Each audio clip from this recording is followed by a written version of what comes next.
میں آج آپ لوگوں کو ایک ایسا راز بتاؤں گی جس سے نہ صرف دعائیں قبول ہوتی ہیں بلکہ رزق اور سکون بھی بڑھ جاتا ہے۔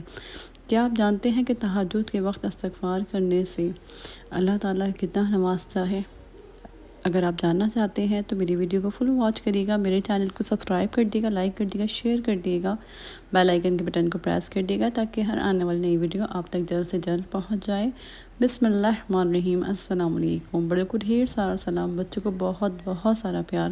کیسے ہیں آپ لوگ؟ امید کرتی ہوں سب خیریت سے ہوں گے۔ اللہ پاک سب کو خوش رکھے، اپنی حفظ امان میں رکھے۔ اللہ تعالیٰ آپ سب کی جائز حاجات پوری کر دیں، آپ سب کی پریشانیاں دور کر دیں۔ جتنے بھی پریشان لوگ ہیں، اللہ پاک سب کی تمام پریشانیاں دور کر دیں، ان کو سارے دکھوں سے نکال کے ان کو خوشیاں عطا کر دیں۔ آمین یا رب العالمین۔ میں آج آپ لوگوں کو شیئر کرنا چاہتی ہوں کہ تہجد میں جب ہم استغفار پڑھتے ہیں تو اس کی کتنی فضیلت ہے۔ جیسے جو لوگ میری بہنیں جو پریشان ہیں، جن کی دعائیں قبول نہیں ہو رہی، وہ اس طریقے سے استغفار کریں، پھر دیکھیے گا آپ کی تمام دعائیں انشاءاللہ تعالی اللہ پاک قبول کریں گے۔ ہمارے پیارے نبی صلی اللہ علیہ وآلہ وسلم نے فرمایا، اللہ پاک آخری تہائی رات میں اللہ تعالیٰ آسمانی دنیا پہ نزول فرماتے ہیں اور پکارتے ہیں، کون ہے جو استغفار کرے گا؟ کون ہے جو مجھ سے گناہوں کی معافی مانگے گا؟ تہجد کے وقت استغفار کرنے سے گناہ معاف ہوتے ہیں، رزق میں برکت آتی ہے، مشکلات حل ہوتی ہے اور دل کو سکون ملتا ہے۔ یہ وہ وقت ہے جب اللہ تعالیٰ اپنے بندوں کو پکار رہا ہوتا ہے۔ کوشش کریں روزانہ تہجد کے وقت کم از کم 100 مرتبہ استغفار ضرور کریں۔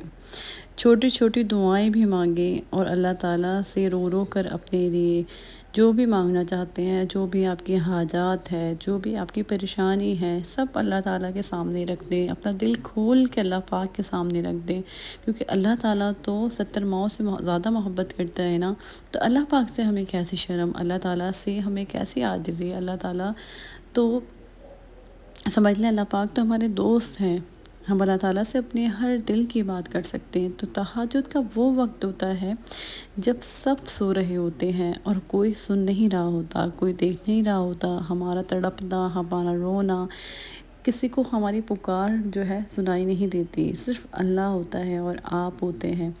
جب تہجد کے وقت آپ اللہ تعالیٰ سے گڑ گڑا کے دعا مانگیں گے نا، تو اللہ تعالیٰ دیکھیے گا آپ کی کیسی تمام دعائیں قبول کریں گے۔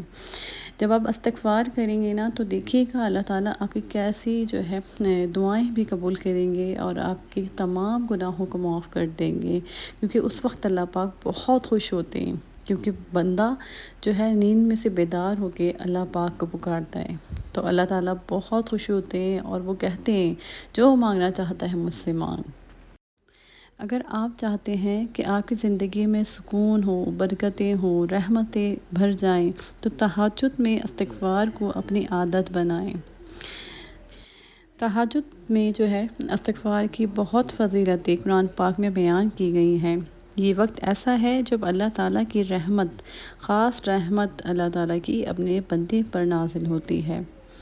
تہجد میں استغفار کرنے کی بہت فضیلت ہے، بہت برکت ہے۔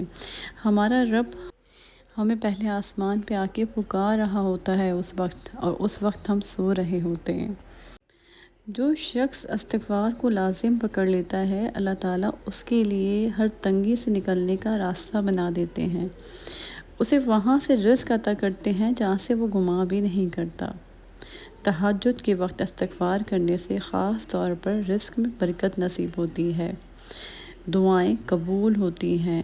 وہ دعاؤں کی قبولیت کا وقت ہوتا ہے جب اللہ پاک ہماری تمام دعائیں سن رہے ہوتے ہیں۔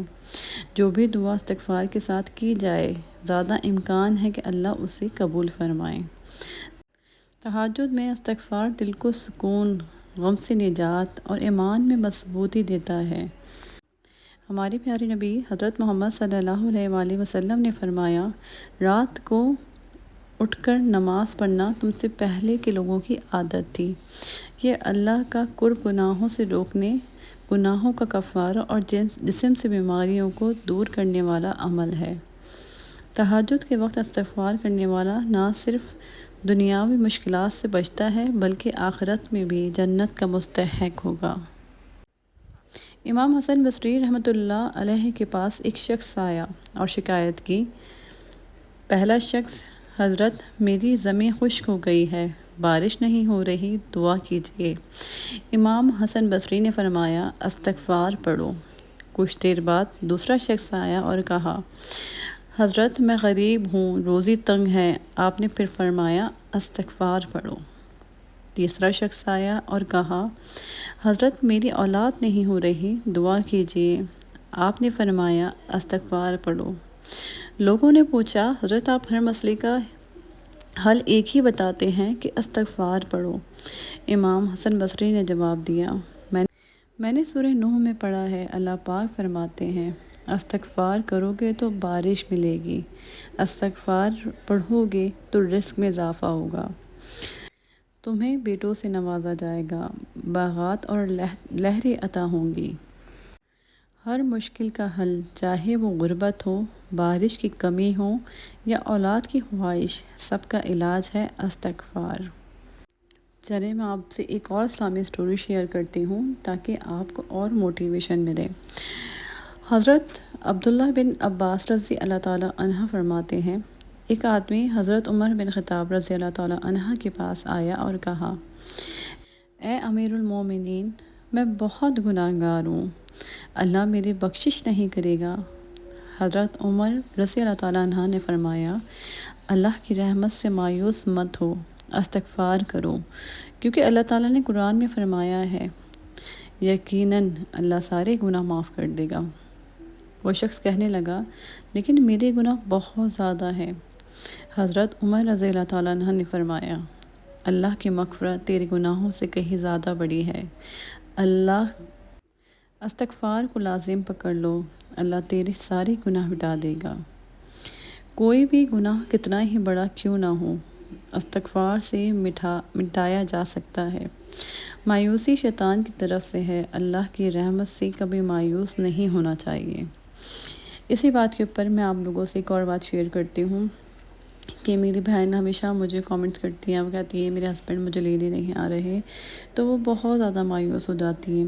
دیکھیں، مایوسی تو شیطان کی طرف سے ہے، ہم مسلمانوں کے لیے مایوسی ہے ہی نہیں، کیونکہ اللہ تعالیٰ کی ذات اتنی بڑی ہے۔ اللہ تعالیٰ نے ہمیں دعا ایک ہتھیار دیا ہے۔ جب ہم دعا مانگتے ہیں اللہ پاک سے تو ہمیں مایوس ہونا ہی نہیں ہے، ہمیں اپنی دعاؤں پہ یقین رکھنا ہے کہ ہمارا رب ہماری تمام گناہ ہیں اللہ پاک انہیں معاف کر دیں گے اور ہماری تمام دعائیں اللہ پاک قبول فرمائیں گے۔ یہ ہمارا یقین ہونا چاہیے، ایک مسلمان کا یقین، پکا یقین ہوگا نا، تبھی ہم سچے مسلمان ہوں گے۔ دیکھیں، سب سے پہلے یقین کے اوپر تمام چیزیں، جب آپ یقین نہیں رکھیں گے نا، کہ آپ یہ سوچ رہے ہیں کہ پتہ نہیں ایسا ہوگا، مایوسی تو یہ ہو گیا نا کہ آپ نے سوچ لیا کہ یہ کام میرا نہیں ہوگا، اور اللہ کی ذات سے مایوس جس نے پوری کائنات بنائی ہے۔ ایک چھوٹا سا مسئلہ ہے آپ کا، کون سا اتنا بڑا مسئلہ ہے، آپ کے شوہر آپ کو لینے نہیں آ رہے، یا رزق نہیں مل رہا آپ کو، یا اولاد نہیں ہو رہی، جو بھی مسئلے جن لوگوں کے، یہ بہت چھوٹے مسئلے ہیں۔ اللہ کی ذات، اللہ کی قدرت دیکھیں نا آپ کتنی بڑی ہے، تو ہم اللہ پاک کی ذات سے مایوس ہوں گے؟ نہیں، ہمیں مایوس نہیں ہونا۔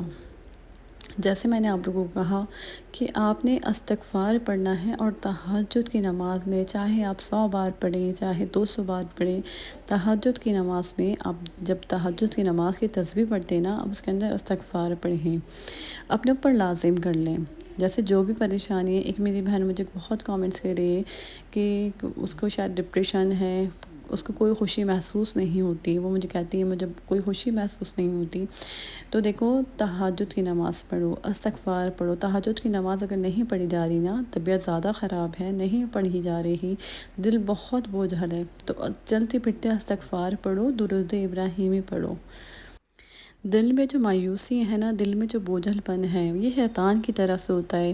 شیطان چاہتا ہے کہ ہم اپنے کام جو ہے نا جتنے ہم اپنے روزمرہ کے کام کر رہے ہیں اس سے ہم ہٹ جائیں، بالکل ہمارا دھیان نہ نماز میں، نہ تسبیح میں، نہ کسی چیز میں نہیں لگے، لیکن اپنے آپ کو دیکھو، اللہ تعالیٰ نے ہمیں اشرف المخلوقات بنایا ہے، سب سے زیادہ طاقتور اللہ پاک نے انسان کو بنایا ہے، تو ہم اپنے آپ کو اتنا جو ہے کمزور سمجھ لیتے ہیں، ہم بالکل مایوس ہو جاتے ہیں، ہم اپنے دل کے ہاتھوں، دماغ کے ہاتھوں ہم چھوڑ دیتے ہیں کہ ایسا ہو رہا ہے نا، تو یہ پتہ نہیں میرے ساتھ کیا ہو رہا ہے، مجھے کیوں ہو رہا ہے۔ نہیں، اپنے آپ کو اسٹرانگ کرو۔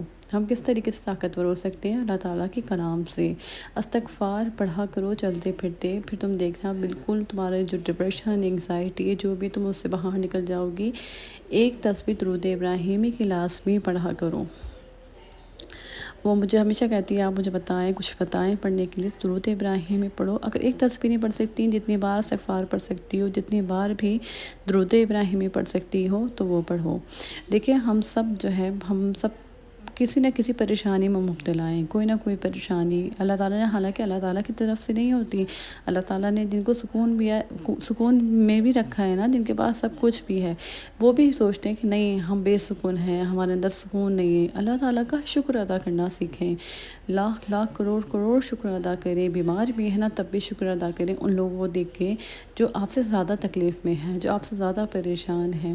تو ہم جتنا بھی شکر ادا کریں نا اللہ پاک کا، اتنا کم ہے۔ بس اپنا ڈھیر سارا خیال رکھیے گا، مجھے یاد رکھیے گا، پھر آؤں گے نئے بلاگ کے ساتھ، تب تک کے لیے اللہ حافظ۔